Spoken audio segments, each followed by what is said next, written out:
Pessoal, eu tive iniciativa aqui nessas férias, né, acabar gravando vários vídeos pra gente aqui. E como o nosso editor está de férias também, nós iremos gravar alguns vídeos aqui, porém sem a edição. E vamos falar sobre alguns temas leves aí, algumas questões importantes também para nossa área. E você que está aqui com a gente, deixe seu like, se inscreva no nosso canal. E hoje nós vamos falar um pouco a respeito de incêndio. Na nossa região aqui recentemente, tiveram na mesma semana praticamente 3 incêndios aí que acabaram devastando alguns imóveis aqui na região. E isso é muito triste, por quê? Porque acaba com uma história, uma foi uma empresa, a outra foram residências, né? E acaba acabando com a história da pessoa, porque a pessoa às vezes constrói a casa, constrói a empresa ali com muita dificuldade, e acaba que em segundos, por uma fagulha ou alguma coisa aí que acontece, ela acaba perdendo todo o patrimônio que ela construiu ao longo de alguns anos, né? Algum legado que ela construiu ou que veio já de algum familiar e por aí vai. E eu queria elencar nesse vídeo alguns itens que a gente pode estar analisando para que possa evitar esse tipo de ação ou de incêndio dentro da nossa empresa, da nossa residência e por aí vai. O primeiro item que eu gostaria de comentar com vocês é: se for uma empresa, busque o seu alvará de bombeiro. É o primeiro passo. Por quê? Lá no alvará de bombeiro você vai receber a visita de um engenheiro que ele vai analisar o seu imóvel e ele vai falar, ó, precisa de um extintor aqui, precisa averiguar aquilo outro. Então ele vai analisar o imóvel, vai analisar qual é a probabilidade de um incêndio e quais são as medidas que precisam ser tomadas para que esse incêndio não ocorra. Então, quando você fala de uma empresa, busque estar com o seu alvará de bombeiro em dia. Busque estar com o seu alvará de bombeiro em dia. Quando eu vou fazer alvará de bombeiro, por exemplo, eu vou lá e analiso, ó, esse extintor está ok, ó, esse extintor está obstruído, em caso de um incêndio, possivelmente a pessoa não vai conseguir pegar esse extintor porque ele está obstruído, ou não vai encontrar porque a pessoa está ali no desespero. E aí acaba que o fogo ele é muito rápido, né, pessoal? O fogo ele alastra assim de uma forma absurda. E aí o que acontece? Eu vou lá, eu dou todas as diretrizes para a empresa para facilitar caso ocorra algum acidente, com que ela consiga apagar ali o fogo. E em caso de princípio de incêndio, ela vai conseguir ali também estar com o extintor, com as suas atividades, evacuar a área de forma fácil e por aí vai. E a gente dá algumas dicas também em loco. Ó, cuidado com isso, cuidado com aquilo. Então a gente dá aquela instrução básica ali para aquele imóvel para que não ocorra o acidente ali ou o incêndio, perfeito? Então o primeiro passo é estar com o seu alvará de bombeiro em dia. O segundo passo, pessoal, que eu acho que é uma das maiores causadoras de incêndio dentro das empresas, é a questão de material combustível. Então tem que se tomar muito cuidado com o material combustível. Por quê? Porque existem materiais combustíveis que eles são autoextinguíveis. Eles pegam fogo sozinho. E com o calor dessa época do ano, acaba que a probabilidade de um incêndio seja muito grande. Então, existem materiais que por si só vão pegar fogo. Tome cuidado com esse tipo de material dentro da sua empresa. Tome cuidado também, pessoal, com parte elétrica. Esse é um outro causador muito grande de incêndio dentro das empresas ou dentro da própria residência. Porque a parte elétrica mal feita, ela pega fogo também. Às vezes a gente não dá nada, fala que não, a gente não enxerga a instalação elétrica, essa que é a realidade.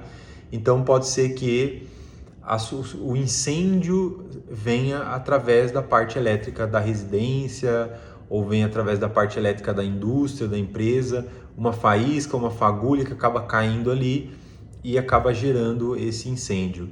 Um outro ponto muito importante, pessoal, é a organização do estabelecimento. Por que eu falo organização?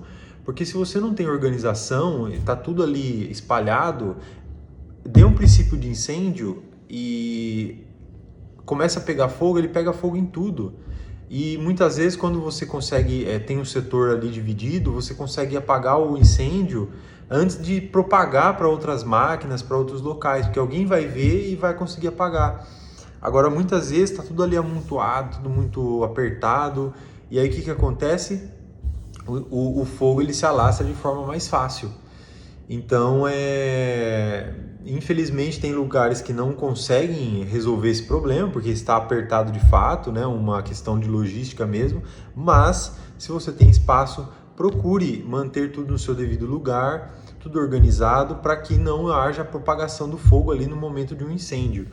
E um outro item importantíssimo: mantenha uma brigada treinada dentro da sua empresa.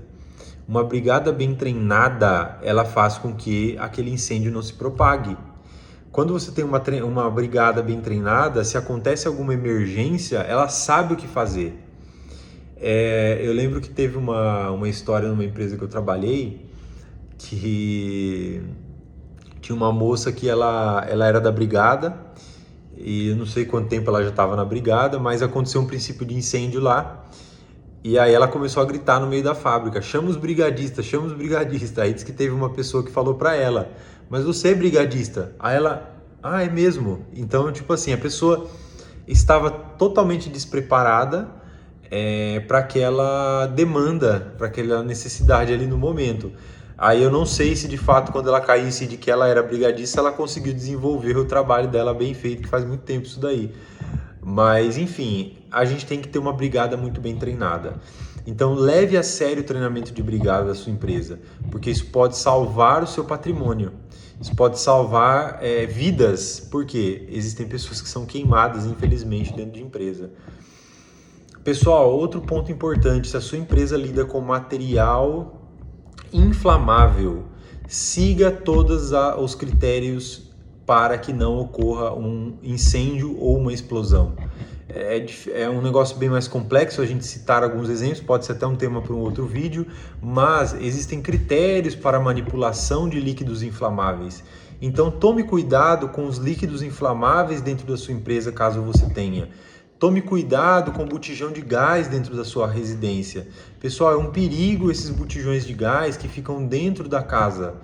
Por quê? Às vezes a pessoa tem um fogão ali, né? E ela põe o fogão e do lado já está o botijão de gás. Isso é um perigo, gente. Procure ter um espaço específico para o seu botijão de gás. Faça um abrigo para esse botijão de gás numa área externa. Isso é muito importante. Por quê? Se acontecer algum problema com o botijão de gás, ele não está dentro da sua casa. Se Deus nos livre explodir um botijão de gás dentro da sua residência, você não vai estar lá dentro, vai estar na área externa, entendeu? Então, botijão de gás, tome muito cuidado. E se for indústria, procure fazer aquele abrigo com botijão P45, com sistema de gás. Procure fazer estanqueidade de gás anualmente para verificar se não está tendo vazamento na rede de gás. Então isso é muito importante, porque o gás ele é um material inflamável, é muito fácil de pegar fogo. Então nós precisamos cuidar desse detalhe. O abrigo geralmente de gás fica na área externa e às vezes a gente não dá atenção, e é só numa estanqueidade de gás, num laudo desse, que a gente vai conseguir visualizar se está tendo de fato ou não um vazamento de gás.